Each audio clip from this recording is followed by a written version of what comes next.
Un message du gouvernement. La matinale de Radio Classique avec David Abiker. 8h11, l'heure de retrouver Guillaume Tabar pour l'éditorial avec Le Figaro. Bonjour Guillaume. Bonjour David. Les Républicains ont tenu hier leur premier conseil national depuis l'élection de Bruno Retailleau à leur tête. Qu'est-ce qui a changé pour LR depuis la victoire du ministre de l'Intérieur ? Écoutez, regardez ce conseil national, on constate que les LR ont restauré leur unité et retrouvé l'enthousiasme, ce qui, en ce moment, est quand même assez rare pour un parti politique. Alors, la question de l'unité n'était pas mineure, après la campagne qui avait opposé Bruno Retailleau et Laurent Wauquiez. Alors, même si c'est au prix de la mise en place toujours un peu risible d'une véritable armée mexicaine, les nouvelles instances prennent en compte toutes les sensibilités, chacun est respecté, toutes les figures du parti sont associées, chacun est content, du moins pour l'instant.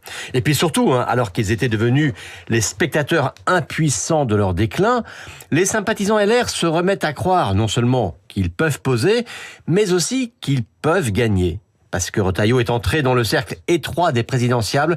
2027 est un objet qu'ils veulent croire atteignable. Et vous savez, pour un parti, y croire, ça change tout. Bruno Retailleau a assuré que LR resterait au gouvernement aussi longtemps que ce sera utile au pays. Comment faut-il comprendre cette phrase qui ressemble, vous savez, à la blague du fût du canon ? Voilà, exactement. Alors c'est vrai que les Républicains sont pris entre deux feux. Il y a d'un côté ceux qui leur reprochent de cautionner le macronisme par leur présence au gouvernement, et ceux qui déplorent à l'inverse que LR ne joue pas plus clairement le jeu d'une coalition avec le bloc central. Alors, en réponse, Retailleau, Gérard Larcher et puis tous les orateurs de samedi ont théorisé une sorte de « en même temps ».